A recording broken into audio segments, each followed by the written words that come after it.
Coucou, on se retrouve pour les énergies de ce mois de novembre. J'espère que vous allez bien. Alors, je vous propose dans un premier temps d'aller voir avec le tarot un petit peu les énergies générales, pardon. On va aller voir énergie générale, blocage, conseil. Et puis après, avec l'oracle, pour vivre en pleine conscience, je tirerai une carte par signe astro pour que vous ayez votre message pour ce mois. Peut-être plus un conseil, hein, un conseil pour ce mois pour bien gérer ce mois de novembre. Allez, c'est parti. On va aller voir dans un premier temps l'énergie générale. Alors là, j'ai pris le This Mind Earth Tarot. J'adore ce tarot. On va aller voir, oui, je disais donc, énergie générale, on va aller voir le blocage et on va aller voir le conseil pour ce mois de novembre. Eh bien, ok, décidément, mes cartes font que de sauter. Il y a beaucoup trop de cartes à la fois. Ok, décidément, elles s'en vont même. J'ai des cartes volantes. Ok, allez, on se concentre. Okay. Bon. Énergie générale, ok. Blocage. J'ai beaucoup de cartes qui viennent en même temps. Mais bon, à première vue, le jeu a décidé qu'aujourd'hui, c'était comme ça. Alors, on va être sur un tirage beaucoup plus complet que ce que j'avais imaginé. Ok. Allez. En énergie générale, on a cette carte de la lune. Alors déjà, pour moi, elle m'évoque tout de suite effectivement le signe du scorpion, hein. On est dans les énergies scorpion. On a une énergie peut-être un peu plus sombre, un peu plus invisible. On a aussi cette sensation que tout n'est pas... tout n'est pas visible. Alors, dans le sens où on a cette idée avec la carte de la Lune qu'il y a peut-être des informations qui nous sont cachées, peut-être qu'il y a des choses qui demandent encore à être explorées, d'être réfléchies, recherchées. Alors là, on a sur cette carte, notamment pour ceux qui écoutent ce podcast, on a deux personnages qui sont nus, deux personnages peut-être féminins avec des masques de loup et on a un crabe, ouais, on pourrait un crabe ou un homard, je ne sais pas, qui est au bout d'un espèce de chemin qui emmène vers la lune. Il y a un loup, il y a un personnage qui regarde la lune et un autre qui regarde ce homard. Ouais, allez, on va rester sur cette idée de homard.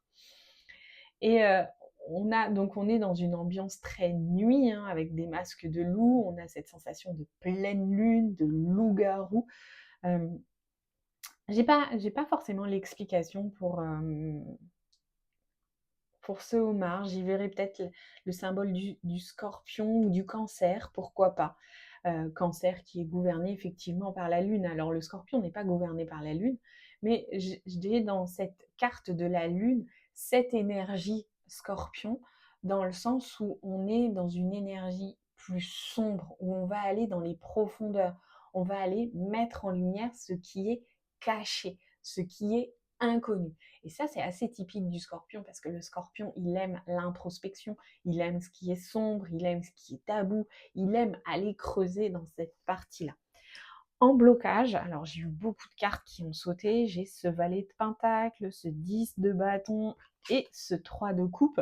Alors le valet de pentacle en blocage, pour moi, il m'évoque des difficultés à ancrer ses projets, des choses qui prennent du temps. Peut-être que vous êtes sur un projet actuellement et que, alors attention, il n'a pas que des défauts ce valet de pentacle, hein. Il a aussi beaucoup de qualités, c'est aussi, il prend le temps de faire les choses, mais il est très lent. Et là, il est admiratif du pentacle qu'il a dans les mains, en se demandant comment il va le planter, qu'est-ce qu'il va en faire, etc. Et donc, on est dans ce blocage-là. C'est, il y a des idées, il y a peut-être des projets à mettre en avant, mais en même temps, c'est long. Ça demande du temps, ça demande de la réflexion pour le faire. Le deuxième blocage, c'est ce 10 de bâton. Clairement, ce deuxième blocage, c'est une surcharge de travail. C'est être débordé, être surchargé. D'ailleurs, on voit ce personnage, le dos courbé, avec cette montagne de bûches de bois qu'il a sur le dos. C'est très très lourd en fait à porter pour lui. Et certainement qu'il pourrait en lâcher un petit peu. Donc il est débordé, il se sent surchargé. Donc en blocage, on est aussi dans cette notion de surcharge, de burn-out, de trop de choses à faire, etc.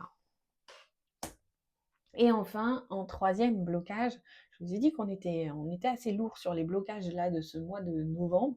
On a ce 3 de coupe. 3 de coupe qui pourtant peut être une carte positive. Mais 3 de coupe, on est aussi sur cette notion de comment on dit, de rumeurs, ce 3 de coupe, c'est un petit peu les discussions de la machine à café. Si l'image vous parle, on est sur du relationnel et en même temps ça cancane, quoi. C'est pas très sain, on va dire, comme discussion. On est plutôt sur ouais, des rumeurs, des on-dit, voilà, une notion de bon, on essaye de faire attention à la vérité. Ce qui est de l'ordre du cancanement, je ne suis pas sûre que ça se dise, mais vous avez compris l'idée. Voilà, on a un problème aussi dans le relationnel. On se laisse peut-être trop embarquer dans des discussions superflues. Voilà, j'ai trouvé le bon mot. On est dans du superflu, des relations superflues. On se laisse embarquer dans quelque chose de pas forcément très concret, très réaliste ou très bienveillant. Voilà. Et enfin, en conseil, en énergie générale, hein, le conseil général sur ce mois, c'est la carte des amoureux. La carte des amoureux, c'est donc se focaliser sur le relationnel, mais le bon relationnel, le relationnel qui vous nourrit, le relationnel qui vous fait avancer, le relationnel qui vous fait évoluer. Alors pourquoi pas le couple, hein, parce qu'on a quand même ce Cupidon qui est là sur cette carte des amoureux. Donc on est vraiment sur la notion de relations qui sont importantes pour vous. Et on a aussi, avec cette carte des amoureux, cette idée de faire des choix. Donc, de faire des choix peut-être dans vos relations, peut-être de sélectionner ce qui est vraiment important pour vous, faire des choix dans votre vie. Ok, allez, on va aller prendre une carte par signe astro. Et bien sûr, on va commencer par les béliers, hein, bélier au poisson. Allez, c'est parti. Alors, pour les béliers, pour ce mois de novembre, allez. Je m'installe profondément dans le calme. Les béliers, on se nourrit du calme. Les taureaux, j'expérimente le vide avec sérénité. Les taureaux, on prend le temps d'apprécier le vide. Les gémeaux, mes inquiétudes sont les fruits de mes projections dans le futur. Et oui, les gémeaux, on arrête de se laisser porter par le mental. Les cancers, je trouve des solutions et non des excuses. Les lions, j'accepte de ne pas avoir toutes les réponses pour le moment. Les vierges, je m'aime et je m'accueille comme je suis maintenant. Les balances, je pardonne à l'autre et je me pardonne. Les scorpions, je porte mon attention sur mon potentiel créatif. Les sagittaires, dès aujourd'hui, je me permets de faire les choses autrement. Les capricornes, j'aime sans condition et avec authenticité. Les verseaux, je me fais confiance, ma vision est claire et mes actions sont justes. Et enfin, les poissons, dès maintenant, je suis au bon endroit, au bon moment.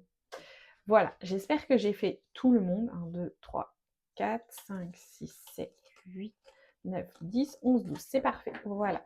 J'ai fait tout le monde pour ce mois de novembre. Donc, on reste focus sur les relations, le relationnel, le vrai, le bon relationnel.